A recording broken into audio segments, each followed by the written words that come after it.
अस्सलाम वालेकुम स्टूडेंट्स, कैसे हैं आप सब। उम्मीद है आप सब खैरियत से होंगे। अब हम लोगों ने इस एक्सरसाइज 1.1 का क्वेश्चन नंबर 3 सॉल्व करना है, जिसमें हम लोगों को एक मैट्रिक्स इक्वेशन गिवन है और हमने इसकी वैल्यूज़ निकालनी है ए बी सी और डी की। तो हम इस क्वेश्चन को कैसे सॉल्व करेंगे। इस क्वेश्चन को सोल्यूशन समझने के लिए आपको इस पूरी वीडियो को एंड तक देखना होगा, ताकि पूरा सोल्यूशन आपको सही से समझ आ जाए। हमारे पास मैट्रिक्स इक्वेशन जो गिवन है वो है A plus C minus 1 a plus 2b 4d minus 6 equals to 0 minus 7 3 2d।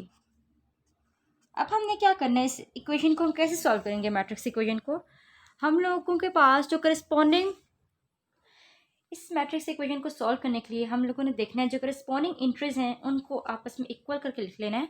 जैसे कि अब जो लेफ्ट हैंड साइड पे मेरे पास मैट्रिक्स गिवन है उसकी करस्पॉन्डिंग जो इंट्री है मेरे पास ए प्लस की करस्पॉन्डिंग जो 0 है उसको मैं ऐसे लिख लूँगी इक्वेशन बना के। मतलब मैं इस फर्स्ट इंट्री को इस वाले मैट्रिक्स की फर्स्ट इंट्री के साथ लिख लूँगी इक्वल का साइन डाल के। इसी तरह से a प्लस 2b को मैं इस तरह से लिख लूँगी। c माइनस 1 को मैं इक्वल करूँगी, उसकी करस्पॉन्डिंग जो इंट्री है 3k, और 4d माइनस 6 को मैं 2d के इक्वल करके लिख लूँगी। मैं इन सबको लिख लेती हूँ। a प्लस 2b को मैंने -7 के इक्वल लिख लिया। a plus 2b is equals to -7, c minus 1 equals to 3 and 4d minus 6 equals to 4d minus 6 equals to 2d। मैंने सबको उनके करस्पॉन्डिंग इंट्रेस्ट के इक्वल करके लिख लिया। और अब इन सब इक्वेशन को मैंने सॉल्व करना है। इन इक्वेशंस के मैं नाम रख लेती हूँ। इसको मैं इक्वेशन नंबर 1 कह देती हूँ, इसको इक्वेशन 2 बोल देती हूँ, इसको 3 और इसको 4। इस तरह से सॉल्व करना मेरे लिए और भी आसान हो जाएगा। अब मैं सबसे पहले उस इक्वेशन को लूँगी जिसमें मेरे पास सिर्फ एक अननोन वेरिएबल हो, बाकी सब नोन वेरिएबल्स हो, जैसे कि इक्वेशन नंबर 3। तो मैंने इक्वेशन 4 भी ऐसी है, लेकिन मैं इक्वेशन 3 से स्टार्ट करती हूँ। मैंने हेडिंग दे दी फ्रॉम इक्वेशन 3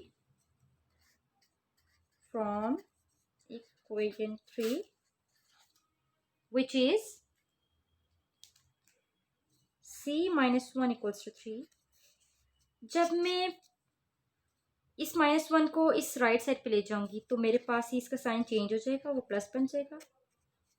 तो मेरे पास c इक्वल्स टू 4 आ गया। तो c की वैल्यू तो मेरे पास यहीं पर निकल आई सिंपली। तो a b c d में से मैंने एक अननोन वेरिएबल की वैल्यू निकाल ली है जो अब नोन हो गया, जिसकी वैल्यू 4 आ गई है। अब मैंने देखना है कि कहाँ पे c है मेरे पास, वहां पे इसकी वैल्यू पुट कर दूंगी। तो मैंने देखा कि मेरे पास इक्वेशन नंबर 1 में c है, मैं यहाँ पे c की वैल्यू पुट करूंगी तो मेरे पास a की वैल्यू आ जाएगी। तो क्या करते हैं, हम कहते हैं put c equals to 4 in equation 1,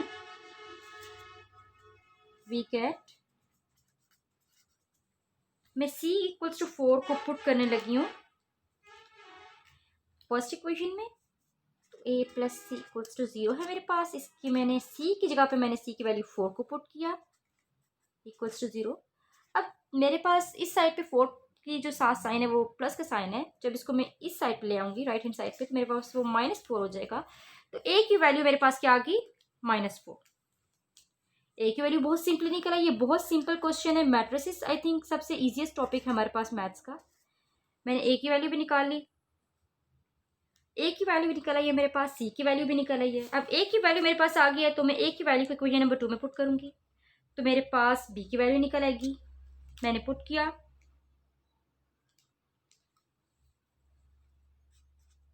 put A equals to -4, put A equals to -4 in equation number 2, we get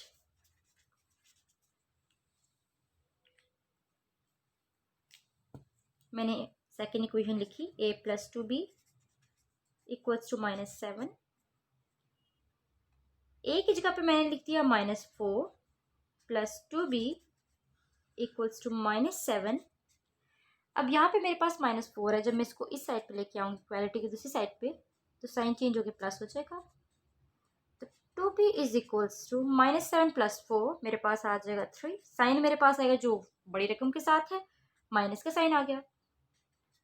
b equals to -3, 2 इधर b के साथ मल्टीप्लाई हो रहा है, इस साइड पे आके डिवाइड हो जाएगा, तो b की वैल्यू आ गई मेरे पास -3/2।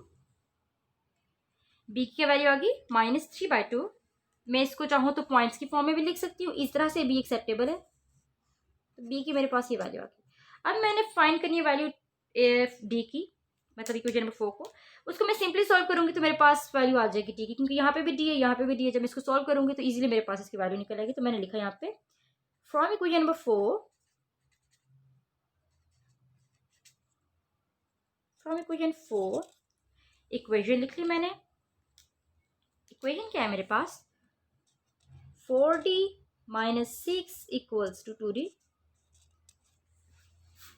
तो 4d है यहाँ पे, मैं डी वैल्यू इसको साथ कर लेती हूँ। 4d, इस 2d को मैं इस साइड पे लेती हूँ इक्वालिटी के, तो मेरे पास -2d हो जाएगा, साइन बदल जाएगा मेरे पास। और 6 को मैं दूसरी साइड पे ले जाती हूँ तो उसका भी बदल जाएगा, तो माइनस था लेफ्ट साइड पे, राइट साइड पे जाके ये प्लस हो गया 6 का साइन।